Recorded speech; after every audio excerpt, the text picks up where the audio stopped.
ከትንቢተ ኢሳይያስ ምዕራፍ 41 ከቁጥር 13 እስከ 20 አይዞህ አትፍራ አትደንግጥ ቀኝ እጅህን ይዤ እረዳሃለሁ እያልሁ የማበረታታህ እኔ አምላክህ እግዚአብሔር ነኝ። እግዚአብሔር እንዲህ ይላል፣ እስራኤል ሆይ ምንም እንኳን ታናሽና ደካማ ብትሆን እኔ ስለመረዳህ አትፍራ። የምታደግህ የእስራኤል ቅዱስ የሆንኩ እኔ አምላክህ እግዚአብሔር ነኝ። አዲስና ሹል የሆኑ ጉጦች እንዳሉት ማሄጃ አደርግሃለሁ። ተራራዎችን ሁሉ በማበራየት ታጠፋቸዋለህ፣ ኮረብቶችንም ዳምጠህ ትቢያ ታደርጋቸዋለህ። ወደ ሰማይ ትበትናቸዋለህ፣ ነፋስም ጠራርጎ ይወስዳቸዋል፣ አውሎ ነፋስም ይበትናቸዋል። በዚያን ጊዜ እኔ አምላክህ በመሆኔ ደስ ይልሃል።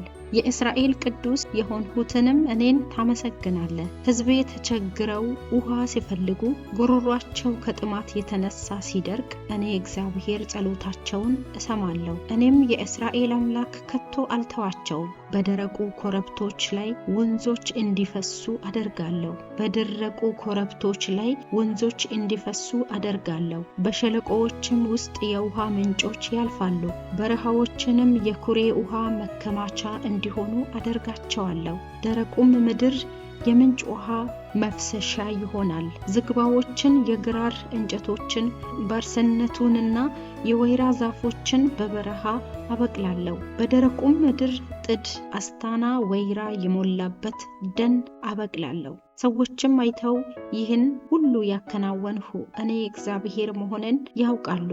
የእስራኤል ቅዱስ የሆነ አምላክ ይህን እንዳደረገ ይገነዘባሉ። ይህ የእግዚአብሔር ቃል ነው። ለእግዚአብሔር ምስጋና ይሁን።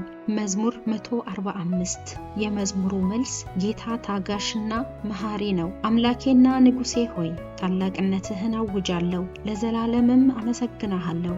እርሱ ለሰው ሁሉ ቸር ነው፣ ለፍጥሮቹም ሁሉ ይራራል። ጌታ ታጋሽና መሐሪ ነው። እግዚአብሔር ሆይ ፍጥሮችህ ሁሉ ያመሰግኑሃል፣ ሕዝቦችህም ሁሉ ያወድሱሃል። ስለ ንጉስነትህ ግርማ ያወራሉ፣ ስለ ኃይልህም ይናገራሉ። ጌታ ታጋሽና መሐሪ ነው። በዚህ አይነት ሰዎች ሁሉ በኃይልህ ስላደረግሃቸው ታላላቅ ሥራዎችና ስለ መንግስትህም ታላቅ ግርማ ያውቃሉ።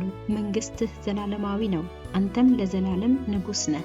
ጌታ ታጋሽና መሐሪ ነው። ከማቴዎስ ወንጌል ምዕራፍ 11 ከቁጥር 11 እስከ 15። በዚያን ጊዜ ኢየሱስ ሕዝቡን እንዲህ አለ፣ በእውነት እላችኋለሁ በምድር ላይ ከተወለዱት ሰዎች ሁሉ ከአጥማቂው ዮሐንስ የሚበልጥ ከቶ የለም።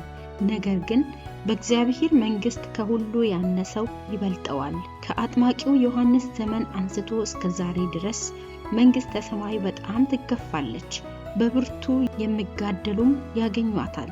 መላው የነቢያት ትምህርትና የሙሴ ሕግ እስከ አጥማቂው ዮሐንስ ድረስ ሲነገሩ ቆይተዋል። እንግዲህ እነርሱ የተናገሩትን ለመቀበል ከፈቀዳችሁ ያ ይመጣል የተባለው ኤልያስ እነሆ ይህ ዮሐንስ ነው። እንግዲህ ሰሚ ጆሮ ያለው ይስማ። ይህ የክርስቶስ ቃል ነው። ክርስቶስ ሆይ ምስጋና ላንተ ይሁን።